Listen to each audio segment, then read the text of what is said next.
Hirap na hirap daw siyang paitlogin yung kanyang mga alaga. Matagal ng pares yung kanyang mga breeder pero hanggang ngayon hindi pa nangingitlog. Ilang araw daw ba bago mangitlog yung mga alagang kalapate? Ano daw malalaman kung malapit ng mangitlog yung ating mga alaga? Ano yung mga senyales? So yo, what's up mga kalapatids? Isang magandang araw sa inyong lahat. Welcome back dito sa ating channel, Chocobolof TV. And for today's video, maaga nga tayong umakyat dito sa ating kulungan. Time check tayo, 7:15 ng umaga, sapagkat may nangitlog nga dito nung mga nakaraan at inaasahan natin na naglabas na ng pangalawang itlog itong ating pinagpares ng mga nakaraang video. Ito nga yung Viberman na nakakross sa Stitch, at ang kanyang kapares ay ito yung ating panglipad ng South, si Jessie na all-time homer na nakakross naman sa Taiwan. So in-expect natin na naglabas na sila ng pangalawang itlog. Kaya sa video ito, ang pag-uusapan natin ay tungkol sa mga bagay-bagay na dapat malaman ng ating mga kanubi tungkol sa itlog ng kalapate. Sisikapin natin na sagutin lahat ng katanungan na related sa itlog ng kalapate sa episode na ito. Kaya makinig kayo mga kalapatids, at kung hindi ka pa nakapag-subscribe sa ating channel, naku, ano pang hinihintay mo? Pindutin mo na, huwag ka na mahiya. Pindutin mo na ang subscribe button para nang sa ganun, pagka nag-upload tayo ng video, updated ka, kalapatids.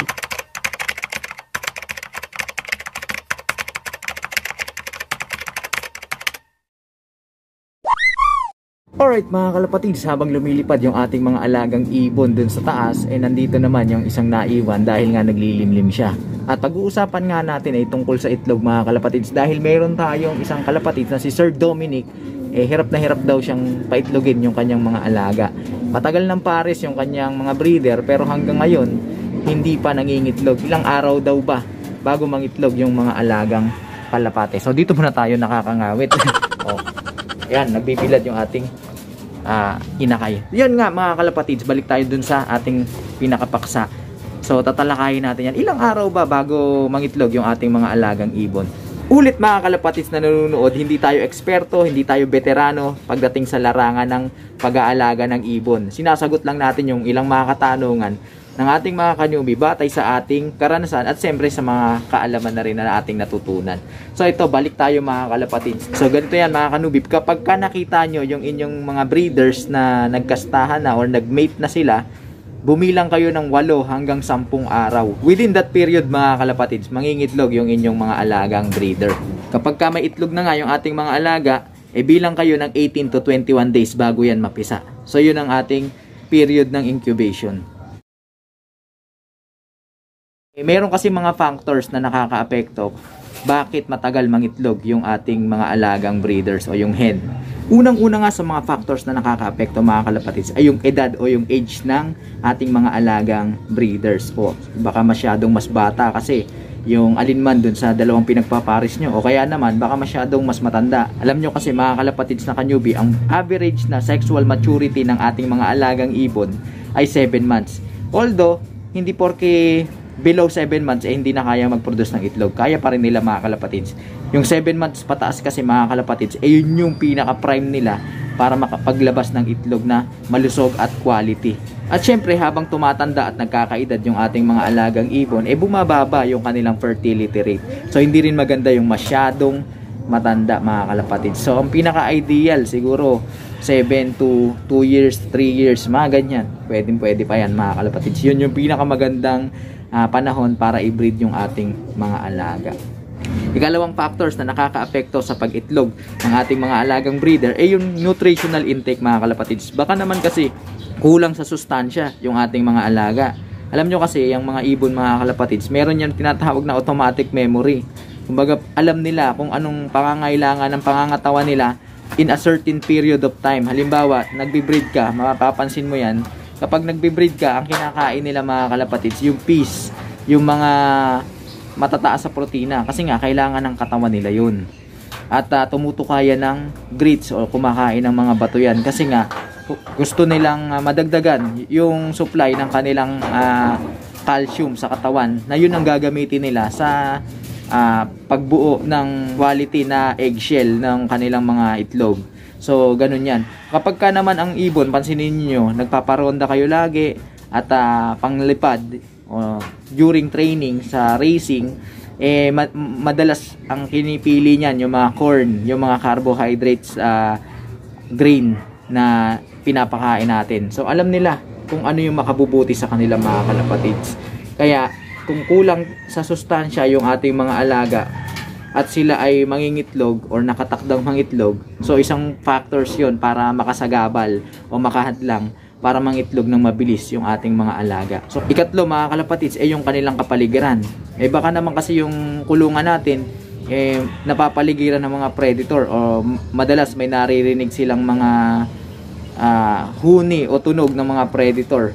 So medyo nakaka-alarma yon sa kanila at hindi sila at ease. Isang dahilan yon para mapigil yung motivation nila na mangitlog.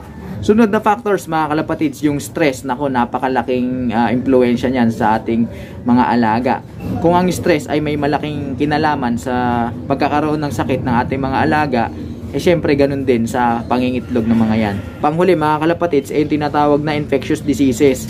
Ito yung mga sakit na malulubha, lalo na pang virus o sanhi ng viral infection. Nakakapagpababa yan ng fertility at nakakabaog pa nga pagka minsan. So baka isang dahilan yan kaya hindi nangingitlog yung ating mga alaga. Kapag binalikan natin yung history ng ating mga alaga, nagkasakit pala sila noon ng malubhang viral infection at nakasurvive lang sila. So pwedeng naapektuhan yung kanilang reproductive system, mga kalapatid. So pwedeng maging sanhi yun ng pagiging infertile at ang masama, yun nga, yung pagkabaog ng ating mga alaga. Alright, ngayon nga nalaman na natin yung mga factors na nakakaapekto sa pag-iitlog ng ating mga alaga. Pag-usapan naman natin ngayon, ano yung mga bagay na pwede natin gawin para i-encourage yung ating mga alaga or i-motivate sila na mangitlog. So unang-una, mga kalapatids, kapag ka nakita ninyo na nag-mate na o nagkastahan na yung inyong mga alaga, i-ready nyo na, mga kalapatids, yung kanilang pugad. Pwede kayong gumamit ng buhangin, pwede kayong gumamit ng tuyong damo, yung mga twigs. Pwede rin kayong dyaryo o kaya yung tela. So bahala na kayo kung anong prefer nyo, mga kalapatids. Ang akin, ang ginagamit ko, yung binistay na buhangin, mga kalapatids. Pagka binigyan nyo na sila ng pugad, yung pwesto nila doon sa tahimik, yung hindi naman sila masyadong maiistorbo, dahil kailangan maramdaman nila yung komportable at tahimik at ligtas na lugar kung saan sila mangingitlog. Napaka-importante nun, mga kalapatids, kasi hindi mangingitlog yan kapag alam nilang stressful yung paligid ng kanilang pugad. Alright, kaya may pugad na sila, mga kalapatids, at safe and secure yung kanilang pwesto ng pag-iitlogan, ayun, ang pinakamahalaga niya, susunod, yung bigyan natin sila ng tamang nutrisyon. Ang kailangan nila kapag mangingitlog, mga kalapatids, unang-una, protein. Kailangan nila yan kasi nga, magpo-produce sila ng mga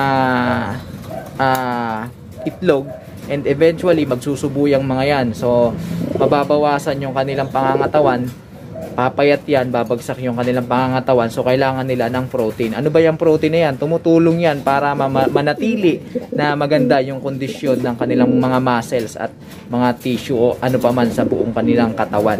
Sunod nga sa protein, mga kalapatids, yung calcium. So kailangan yan, lalo na nitong hen natin, sapagkat yung itlog o yung balot sa itlog, yung eggshell, gawa yun sa calcium. Saan niya kukunin yun? Siyempre, ipoproduce yun ng katawan niya. Kukuha siya dun sa mga stock ng calcium niya sa buto. At kapag kakulang yun, dahil siyempre kailangan din ng katawan niya i-maintain yung kanyang bone structure. So kung kulang yun, saan siya kukuha nung gagamitin para dun sa kanyang dalawang itlog? So kailangan talaga calcium and vitamins, mga kalapatids, dahil kailangan ng mga nutrients ng kanilang katawan para mag-function yan at makapag-produce ng itlog. Yan ang isa sa ating dapat tandaan, mga kalapatids. Kaya ang ginagawa ko na lang, pagka alam kong sasalang na sila, breeder mix na. Kasi yung breeder mix mayaman sa protein yan at iba't ibang minerals na kailangan nila. Kasabay ng breeder mix, binibigyan na rin natin yan, mga kalapatids, ng grits. Ano ba yung grits, mga kalapatids, na kanubi? Yun yung mga maliliit na bato at may makikita nyo may mga oyster shell na durog. So kailangan nila yon, lalo na yung mga breeder, sapagkat doon sila kumukuha ng additional calcium na gagamitin nila doon sa kanilang itlog. At the same time, talagang kailangan nila yon para sa pagbuboost ng kanilang digestive system, matunaw ng maayos yung kanilang mga kinakain. So ito, pares na tong dalawang to. Ang gulo nito. Maliban sa pag-monitor o pagsiguro sa kanilang nutritional intake, dapat i-monitor din natin mga kalapatids yung overall health ng ating mga alaga, yung kanilang kabuuang kalusugan. Baka mamaya may sakit pala, paano magbe-breed yan kung may sakit? Siyempre, di ba? So, paano malalaman mga kanubi kung healthy yung ating mga alaga at pwede nang mag-produce ng itlog o kayang-kaya nilang mag-produce ng itlog. So, ang ginagawa ko nga, tinitignan ko mga kalapatids yung kanilang mga mata. So, dapat matingkad yung kulay ng kanilang mga mata at hindi ano sa inyo, natamimi kayo. Naiilang ako dito sa ibon na to Nawawala ako sa momentum sa iyo Okay mga kalapatid, so yung mata dapat matingkad at alam nyo hindi nagluluha, walang sakit. Yun mga kalapatid, yun ang palatandaan na okay yung ating mga alaga. Nangihingi ito ng pagkain. Imbis na rumonda ka dun Pumunta ka muna dun. So ito, sunod kong tinitignan syempre yung kanilang ilong. Kailangan namumulbos na o namumuti na yung kanilang mga ilong. Agaya niyan mga kalapatids, pag tinignan mo alam mong puting-puti, hindi pwede yung pink, hindi pwede yung namumula. So kailangan namumuti yan. At wala syempreng barado yung kanilang mga nostril o yung mga butas ng kanilang ilong. Walang sipon. So yun, isa sa mga tinitignan natin. Yung pangangatawan, kailangan malusog, mataba. Dahil nga nakakapangayayat yung pangingitlog at pagsusubo. Bago natin salang, titignan natin yan. Tapos, ano pa ba? Yung kanilang mga balahibo, kailangan na silk o malambot at madulas at namumulbos. Pati yung kanilang mga paa, kailangan nagkakaliskis yung mga yan. So, pang pwedeng palatandaan mga kalapatids para makita natin na healthy at nasa kondisyon na yung ating mga alaga. Kapag nakikita natin yung kanilang reaction, masyadong silang alert, hindi sila matamlay, tapos kung hindi pa na ipapares or wala pang kapares, active yung kanilang tinatawag na courtship reaction, yung pamamarako ng lalaki, tapos yung babae. Isa pa sa mga pwede natin gawin mga kalapatids para ma-encourage yung ating mga alaga na manganak o mangitlog, hayaan natin sila mag-exercise, hayaan natin silang lumabas, lumipad-lipad, at matagtag yung kanilang pangangatawan. Kailangan nila yon para sila ay maging malusog. Diyan nila magagawa mga kalapatids yung pangungulekta ng mga nesting materials na ilalagay nila sa pugad nila. So napaka-importante nun sapagkat kapag ginagawa nila yon, nakukondisyon yung isip nila na mangingitlog na pala kami, mangingitlog na pala ako dun sa hen. So kung ang ibon nyo naman hindi nyo pinapakawalan yung breeder kasi nga hindi batcher, ayan, ang gagawin ninyo mga kalapatids, bigyan nyo na lang ng mga twigs o yung mga maliliit na stick, mga tuyong damo, kung ano-ano na pwede nilang ilagay dun sa kanilang pugad. So sa ganung paraan mamomotivate din yung isip nila o makukondisyon yung isip nila na teka lang, mangingitlog na pala ako. So yun mga kalapatids. Paano naman mga kalapatids pagka yung ibon natin medyo may edad na at talagang gusto lang natin talaga yung lahi, dahil nga magagaling yung lahi nun, anong pwede natin gawin? So, yung ibang mga kalapatids natin, tinitrim nila yung balahibo sa bandang puwetan o yung vent ng ibon para ma-expose yung aray ko, ano ba to? Kagat ka ng kagat yan, kanina ka pa At nakakakiliti ka na ayun dalawa silang itong kapatid niya. Ewan ko ba? So, pasensya na interrupt tayo. So, ang ginagawa nga ng ating mga kalapatids na iba, tinitrim nila yung balahibo dun sa bandang puwetan o sa vent ng ating mga alaga para ma-expose yung puwet. Para pagka nag-mate sila, mabilis magko-contact yung kanilang mga sexual organ. Nang sa ganun, mas malaki ang tsansa na mangitlog yung kanilang mga breeder. So, pwede nyo rin gawin yun mga kalapatids. Huwag nyo lang kakalbuhin masyado Kawawa naman yung ibon. Kung sakaling nagawa na natin, halos lahat ng konsiderasyon na pinag-usapan natin mga kalapatids, wala pa rin. Hindi pa rin nangingitlog yung ating mga breeder. Baka meron na yung naging sakit nung una at ayun, nabaog na yung ating mga alaga. So, pwedeng ganun yun. Baka naapektuhan yung kanilang reproductive system. Ang pwede nyo gawin, mga kalapatids na kanyubi, try nyo sa ibang pares. Pagpalitin nyo sila ng pares. Bigyan nyo sila ng ibang pares. at tignan natin kung mangingitlog. At doon din malalaman ninyo kung sino yung may problema ninyong ibon pagdating sa breeding.